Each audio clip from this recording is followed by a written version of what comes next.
그러한데 어찌하여 내가 여호와의 말씀을 업신여기고 나 보기에 악을 행하였느냐. 내가 칼로 햇사람 우리아를 치되 암몬 자손의 칼로 죽이고 그의 아내를 빼앗아 내 아내로 삼았도다. 생명의 구원자가 되시는 하나님 앞에 은혜의 기도를 열어가는 주의 백성들이여, 하나님의 말씀의 울림이 날로 새러와서 주님을 가까이 하는 믿음의 진실이 늘 아름다움으로 믿음의 등불이 비춰지는 역사로 나타나기를 바랍니다. 오늘 우리가 읽어갈 말씀은 사무엘상 17장, 어제 이어서 다윗과 골리앗과의 싸움의 말씀을 듣게 됩니다. 이 말씀의 단락은 어떻게 사울의 시대가 끝나고 새로운 하나님의 마음에 맞는 사람 다윗이 세워져 가는가를 지켜보는 웅장한 메시지가 담겨져 있습니다. 겉으로 보기에는 사울의 시대지만 이제 사무엘상 16장부터는 다윗의 시대입니다. 대조해 보십니까? 인간의 눈으로는 사울의 지배가 있는 사울의 왕정이지만 내면으로는 하나님이 세움받은 다윗의 시대가 열리고 있고, 그 다윗의 역사를 우리가 이 말씀 안에서 만나보게 됩니다. 그 출발은 여기 골리앗의 모욕의 소리입니다. 24절 말씀, 이스라엘 모든 사람이 그 사람을 보고 심히 두려워하여 그 앞에서 도망하며 이스라엘 사람들이 이르되 너희가 이 올라온 사람을 보았느냐. 참으로 이스라엘을 모욕하러 왔도다. 누구나 지금 40일을 몸소 나타내며 싸움을 도두는 자로서 골리앗의 거대한 신장 앞에 찐들리고 그의 모욕소리, 사울의 신복, 일종의 종으로 서 있는 초라한 몰골의 이스라엘 군대를 지금 모욕하고 있고, 그들에게 영적인 도전을 일깨우는데 아무도 그곳에 믿음의 대답을 해주지 않고 있습니다. 그러나 여기 다윗이 그 사실을 듣게 됩니다. 다윗이 그 사실을 듣고 거룩한 분노 가운데 서게 되는 거죠. 이 거룩한 분노가 곧 믿음의 역사를 일으키는 출발점입니다.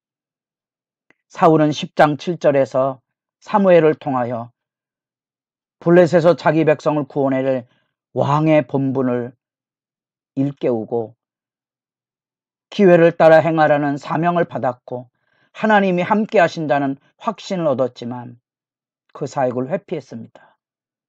11장의 사울은 암몬과의 전쟁에서 거룩한 분노를 일으켰습니다. 그러나 그것으로 그칩니다. 블레셋과의 싸움에 사울은 앞장서지 못했던 것이지요. 14장이 요나단을 통하여 블레셋선에 승리했지만 여기 또다시 블레셋에 침공해 왔을 때 또다시 다윗의 뒤에 숨어있는 모습을 보게 됩니다. 성경은 우리들에게 하나님의 사람이 누구인지, 진정한 믿음이 무엇인지를 우리에게 들려주고 있는 겁니다. 하나님과 하나님의 백성의 모욕에 대하여 누구나 듣고 알고 있지만 누가 거룩한 분노를 가지고 설 수 있는가 하는 겁니다. 비겁하게도 이 이스라엘의 치욕에 대하여 다윗의 첫 번째 대사가 그것입니다. 26절입니다. 처음 다윗의 목소리가 들려집니다. 다윗이 곁에 서 있는 사람들에게 말하여 이르되 이 블레셋 사람을 죽여 이스라엘의 치욕을 제거하는 사람에게는 어떠한 대우를 하겠느냐. 이 할례받지 않은 블레셋 사람이 누구이기에 살아계시는 하나님의 군대를 모욕하겠느냐. 사람들이 거룩한 분노보다 사울의 보상책을 입에 올리고 있을 그때에 다윗은 그 이야기를 듣고 지금 분노의 이야기를 쏟아놓고 있는 겁니다. 형 엘리압이 그때 다윗을 보고 책망을 합니다. 너는 교만하고 내 마음에 완악함을 안다. 전쟁 구경하러 왔느냐? 아마도 주제 넘음을 보았겠지요. 맏 형으로서 막내의 이 버릇없음을 보고 또 사무엘을 통하여 기름 부음이 막내에게 갈 것에 대한 그러한 시기도 그 안에 담겨져 있으리라고 보고요. 믿음 없는 사람들에게 눈에게는 또 실제로 믿음 없음은 때로는 교만과 완악으로 드러나기 마련입니다. 진정한 믿음은 이렇게 양면성이 있습니다. 왜냐하면 이 교만과 완악이라는 이 중요한 신앙의 기준은 사무엘하 11장이나 12장에 내려가 보면 다윗이 범죄할 때 밧세바로 인하여 범죄할 때 그 나단의 책망 안에 이 교만과 완악이라는 말씀이 나옵니다. 한 개인에게도 믿음의 발로가 잘 이루어질 때는 그것이 믿음의 역사로 이루어지지만 그 믿음의 역사가 삐뚤어질 때는 교만과 완악으로 흐를 수 있다는 사실입니다. 그래서 우리에게 이렇게 경건한 두려움이 필요합니다. 왜 굳이 일어나서 새벽을 깨우는 기도자 자리에 섭니까? 우리의 믿음은 우리가 보증할 수 있는 게 아닙니다. 늘 하나님 앞에 조심하고 절제하고 통회하고 씻어서 깨끗함을 받는 것이 우리의 기도의 가장 중요한 교훈입니다. 아무 군대에 앞장서는 사람이 없을 때 마치 사울이 알지 못하는 가운데 요나단이 나아갔던 것처럼 이제는 여기 아무도 대답하지 않은 그 자리에 사울이 보기에 어린아이와 같은 힘없는 소년, 그러나 그 힘없는 소년에게서 골리앗과 마주 선다는 대단한 용기의 말을 듣게 됩니다. 그때 사울이 다윗을 불렀을 때 다윗이 사울에게 하는 말입니다. 다윗이 사울에게 말하되 그로 말미암아 사람이 낙담하지 말 것이라. 주의 종이 가서 저 블레셋 사람과 싸우리이다. 사람이 낙담하지 말지니라. 낙심하지 말라. 내가 가서 싸우리라.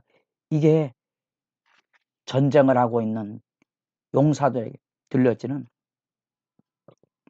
하나님의 구원의 메시지지요. 구원의 메시지입니다. 낙심하지 말라. 내가 싸우겠다.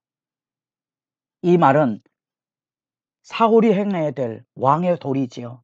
지금 누가 왕입니까? 이 질문하셔야 됩니다. 그저 힘없는 소년으로 보았던 이 소년에게서 하나님의 구원의 이야기를 사울이 듣고 있다는 사실입니다.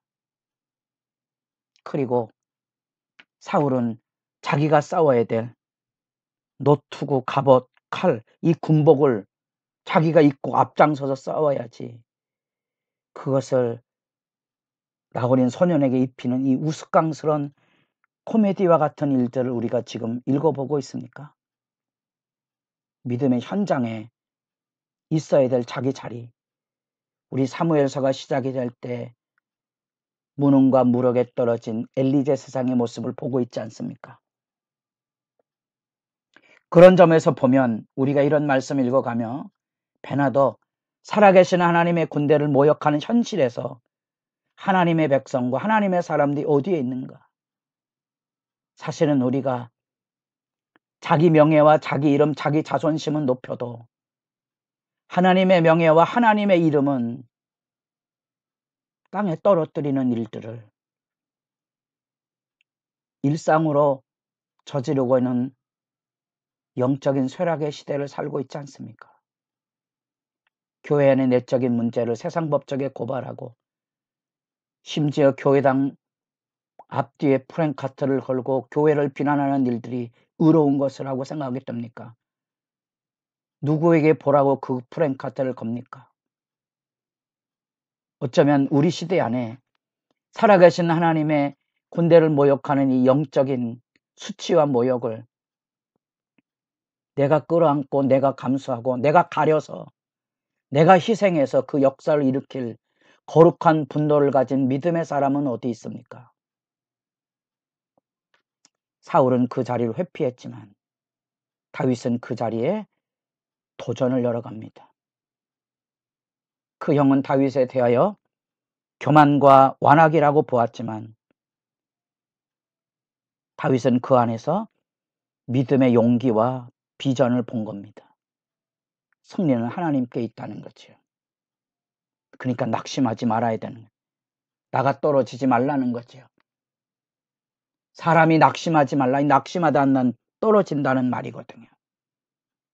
다윗은 이 말 안에 이후에 하나님의 말씀을 통하여 보는 그대로 정작 나가 떨어지는 것은 골리앗이고 나가 떨어지는 것은 블레셋 병사거든요. 가서 싸우면 나가 떨어뜨릴 수 있습니다. 우리가 나가 떨어지지 않는다면 우리가 뒤로 물러서지 말아야 됩니다. 그 용기에 대해서 기도하시길 바라고요. 그 용기가 삐뚤어져 욕망에 휘어잡히면 이후에 다윗도 그 교만과 완악함으로 죄의 자리에 떨어지는 모습을 볼 때 상가 조심해야 될 부분을 기억하십시오. 그 믿음의 선한 싸움은 익숙한 일상의 경건에 있습니다. 이 싸움은 군복과 투구와 갑옷에 달려있는 게 아니고 다윗의 일상에 사자와 곰에서 양떼를 보호했던 그 막대기와 물매가 있다는 겁니다.